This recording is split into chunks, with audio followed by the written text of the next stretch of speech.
इस जन्म में तो आप हमको नहीं हरा सकते। मैं भारतीय जनता पार्टी को इस जीत के लिए बहुत बहुत बधाई देता हूं।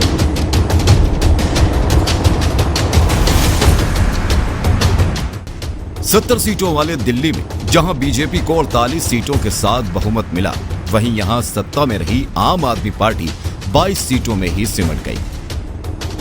वोट प्रतिशत की बात की जाए तो जहां बीजेपी को 45.56% वोट मिले, तो वहीं आम आदमी पार्टी को 43.57% वोट मिले। यहां तीसरे खेमे के रूप में कांग्रेस थी, जो एक भी सीट पर कब्जा करने में नाकाम रही। हालांकि उसका वोट प्रतिशत 6.34% रहा। ये 2020 के चुनावों में उसके प्रदर्शन से बेहतर था। तब उसे 4.63% वोट मिले थे। इस बार के चुनाव में दिल्ली की कई सीटें ऐसी हैं जहां कांग्रेस आम आदमी पार्टी के उम्मीदवार की हार का कारण बनी। इन सीटों पर बीजेपी की जीत का अंतर कांग्रेस के वोटों से कम रहा। केजरीवाल की हार में जो 14 सीटें ताबूत की आखिरी कील साबित हुई, उनमें सबसे पहली सीट है नई दिल्ली। इस सीट से खुद दिल्ली के पूर्व मुख्यमंत्री और आम आदमी पार्टी के संयोजक अरविंद केजरीवाल मैदान में थे। उन्हें बीजेपी के प्रवेश सिंह वर्मा ने 4089 वोटों से शिकस्त दी है। केजरीवाल ने 2013 में दिल्ली की पूर्व मुख्यमंत्री रही शीला दीक्षित को मात देकर इस सीट से जीत हासिल की थी और लगातार 3 बार यहां से विधायक रहे थे। वहीं उन्हें हराने वाले प्रवेश वर्मा दिल्ली के पूर्व मुख्यमंत्री साहिब सिंह वर्मा के बेटे हैं और 2 बार पश्चिमी दिल्ली से सांसद रहे हैं। इस बार इस सीट से कांग्रेस की तरफ से शीला दीक्षित के बेटे संदीप दीक्षित मैदान में थे। उन्हें कुल 4568 वोट मिले, जो जीत के अंतर से 479 वोट अधिक हैं। जंगपुरा विधानसभा सीट की बात की जाए तो इस हाई प्रोफाइल सीट पर आम आदमी पार्टी की तरफ से दिल्ली के उप मुख्यमंत्री और शिक्षा मंत्री रहे मनीष सिसोदिया उम्मीदवार थे। उन्हें केवल 675 वोटों से हार मिली। यहां से जीत बीजेपी के तरविंदर सिंह मारवा की हुई। इस सीट पर कांग्रेस की बड़ी भूमिका रही। उसके उम्मीदवार फरहाद सूरी को 7350 वोट मिले।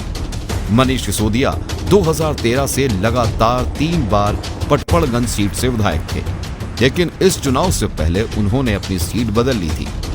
2024 में पार्टी में शामिल हुए अवध ओझा को पटपड़गंज से टिकट दिया गया था, लेकिन आम आदमी पार्टी का ये प्रयोग ना तो अवध ओझा के लिए फायदेमंद साबित हुआ, न ही मनीष सिसोदिया के लिए, और दोनों ही अपनी सीट गंवा बैठे। बीते 3 बार से जंगपुरा विधानसभा सीट आम आदमी पार्टी के नाम रही है।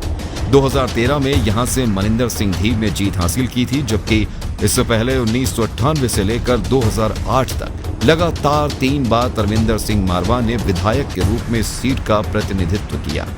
हालांकि उस वक्त वो कांग्रेस के नेता थे। 2022 में वो कांग्रेस छोड़ बीजेपी में शामिल हो गए थे। बात करें ग्रेटर कैलाश विधानसभा की, तो बीजेपी की शिखा रॉय ने यहां बेहद कम मार्जिन से जीत हासिल की है। उन्होंने 3188 वोटों के अंतर से अपने प्रतिद्वंदी आम आदमी पार्टी के राष्ट्रीय प्रवक्ता और मंत्री सौरभ भारद्वाज को हराया है। इस सीट पर कांग्रेस के गर्वित सिंघवी को कुल 6711 वोट मिले। ये वोट अगर आम आदमी पार्टी के खाते में जाते तो यहां से सौरभ जीत सकते थे। सौरभ भारद्वाज 3 बार लगातार यहां से विधायक रहे हैं। उससे पहले यानी 2008 में यह सीट बीजेपी के नाम रही थी। यही हाल मालवीय नगर सीट का भी रहा। आम आदमी पार्टी सरकार में मंत्री रहे सोमनाथ भारती इस सीट से हार गए हैं। उन्हें 2131 वोटों से अंतर से बीजेपी के सतीश उपाध्याय ने मात दी है। सतीश उपाध्याय साल 2014 और 2016 में दिल्ली बीजेपी प्रदेश प्रमुख रह चुके हैं। इस सीट पर कांग्रेस के जितेंद्र कुमार कोचर को 6770 वोट मिले। 2013 में इस सीट से कांग्रेस की विधायक रही किरण वालिया को हराकर सोमनाथ भारती ने पहली बार इस सीट पर जीत हासिल की थी। इसके बाद वो 2015 और 2020 में भी इस सीट से विधायक रहे। मादीपुर विधानसभा सीट बीजेपी के नाम रही। यहां से कैलाश गंगवाल को 10,899 वोटों के अंतर से जीत मिली। उन्होंने सीट पर आम आदमी पार्टी की राखी बिरलान को मात दी। वहीं कांग्रेस के जेपी पवार को 17,958 वोट हासिल हुए। 1998, 2003 और 2008 में लगातार कांग्रेस के नाम रही इस सीट पर आम आदमी पार्टी का खाता खुला 2013 में। 3 बार इस सीट से पार्टी के गिरीश सोनी को जीत मिली, लेकिन इस बार पार्टी ने यहां से अपना उम्मीदवार बदलकर राखी बिरलान को टिकट दिया था। राखी बिरलान मंगोलपुरी से 3 बार विधायक रही। पार्टी को इस फैसले का खामियाजा भुगतना पड़ा और यहां पर उसका विजय रथ अब रुक गया है। अब बात करें छतरपुर विधानसभा की तो 6,239 वोटों के अंतर से यह सीट बीजेपी के खाते में गई है। करतार सिंह तंवर को 80,469 वोट मिले। आम आदमी पार्टी के ब्रह्म सिंह तंवर उनसे केवल 6,239 वोटों से पीछे रह गए, जबकि इस सीट पर कांग्रेस के प्रत्याशी राजेंद्र सिंह तंवर को 6,601 वोट मिले। 2015 से लेकर अब तक इस सीट से करतार सिंह तंवर जीतते रहे। 2015 और 2020 में वो इस सीट से आम आदमी पार्टी के विधायक रहे, लेकिन बीते साल उन्होंने पार्टी से नाता तोड़ा और बीजेपी का दामन थाम लिया था। इस बार उन्होंने बीजेपी के टिकट पर चुनाव लड़ा और एक बार फिर इस सीट पर वापसी की है। बादली विधानसभा सीट में भी जीत का अंतर 15,163 रहा है। यहां से बीजेपी के उम्मीदवार अहिर दीपक चौधरी ने अपने निकट प्रतिद्वंदी आम आदमी पार्टी के अजयेश यादव को हराया है। इस नतीजे में बड़ी भूमिका दिल्ली प्रदेश कांग्रेस कमेटी के अध्यक्ष देवेंद्र यादव की रही, जो यहां से बतौर उम्मीदवार थे। वो तीसरे नंबर पर रहे। उन्हें कुल 41,017 वोट मिले, जो अजयेश के मुकाबले केवल 4,958 वोट ही कम थे। अगर त्रिलोकपुरी विधानसभा की बात की जाए तो संगम बिहार के साथ साथ ये सीट भी उस लिस्ट में शामिल है जहां बीजेपी की जीत का मार्जिन बेहद कम रहा। इस सीट पर बीजेपी के रविकांत ने 392 वोटों के अंतर से आम आदमी पार्टी की अंजना पारचा को शिकस्त दी है। कांग्रेस की भूमिका सीट पर भी बेहद अहम रही। उसके उम्मीदवार अमरदीप ने यहां से 6,147 वोट बटोरे। कसूरबा नगर सीट से बीजेपी के नीरज बसोया को 38,067 वोटों से जीत मिली है। यहां से कांग्रेस के अभिषेक दत्त ने 11,048 वोटों से उनसे पिछड़ गए। आम आदमी पार्टी के रमेश पहलवान यहां तीसरे नंबर पर है। यहां से 2013, 2015 और 2020 में आम आदमी पार्टी के नेता मदन लाल ने जीत हासिल की थी। अब बात करते हैं नांगलोई विधानसभा सीट की। बीजेपी के मनोज कुमार शौकीन को पश्चिमी दिल्ली की सीट पर 26,251 वोटों के अंतर से जीत मिली है। उन्होंने आम आदमी पार्टी के रघुविंदर शौकीन को मात दी है।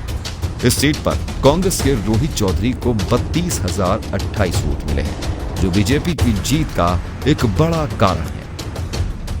महरौली सीट जो कि दक्षिण दिल्ली में आती है, इस पर बीजेपी के गजेंद्र सिंह यादव को 1,782 वोटों के अंतर से जीत मिली है। उन्होंने आम आदमी पार्टी के महेंद्र चौधरी को हराकर जीत हासिल की। इस सीट पर कांग्रेस की उम्मीदवार पुष्पा सिंह और स्वतंत्र उम्मीदवार बाल योगी बाबा बालकनाथ की अहम भूमिका रही। तिमारपुर सीट पर भी बेहद कड़ा मुकाबला देखा गया और बीजेपी को 1,168 वोटों के अंतर से जीत हासिल हुई। बीजेपी के सूर्य प्रकाश खत्री को कुल 55,941 वोट मिले और उन्होंने आम आदमी पार्टी के सुरेंद्र पाल सिंह को मात दी। इस सीट पर कांग्रेस के लोकेंद्र कल्याण सिंह को कुल 8,361 वोट मिले हैं। राजेंद्र नगर सीट पर बीजेपी की जीत का अंतर केवल 1,231 वोटों का रहा। यहां से दिल्ली म्युनिसिपल कॉर्पोरेशन में काउंसलर रहे बीजेपी के उमंग बजाज ने आम आदमी पार्टी के मौजूदा विधायक दुर्गेश पाठक को हराया। कांग्रेस की तरफ से पहली बार चुनावी रण में उतरे विनीत यादव को इस सीट पर मात्र 4,015 वोट मिले। 2020 में इस सीट से राघव चड्ढा को जीत मिली थी। 2022 में उन्हें पार्टी ने राज्यसभा भेजा, जिसके बाद ये सीट खाली हो गई। इस सीट पर हुए उपचुनाव में दुर्गेश पाठक ने जीत हासिल कर एक बार फिर इसे आम आदमी पार्टी के खाते में ही बनाए रखा था। संगम बिहार सीट पर मुकाबला बेहद दिलचस्प रहा। यहां जीत का मार्जिन सबसे कम यानी मात्र 344 वोटों का रहा। बीजेपी के चंदन कुमार चौधरी को कुल 54,049 वोट मिले, जबकि उनसे केवल 344 वोट पीछे रहे आम आदमी पार्टी के मौजूदा सांसद दिनेश मोहनिया। दिनेश बीते 3 बार से इस सीट से जीतते रहे हैं, लेकिन इस बार उन्हें हार का मुंह देखना पड़ा है। इस सीट पर कांग्रेस का बड़ा रोल रहा। पार्टी के हर्ष चौधरी ने 15,863 वोट अपने नाम किए और तीसरे नंबर पर है। तो देखा किस तरह से आम आदमी पार्टी की ताबूत की आखिरी कील का श्रेय कांग्रेस को दिया जा सकता है, क्योंकि अगर कांग्रेस और आप साथ में लड़ते तो आपकी 22 सीटों की संख्या या फिर कह लें कि गठबंधन की सीटों की संख्या 36 हो सकती है। Arya Pandey, special desk, news plus 24/7।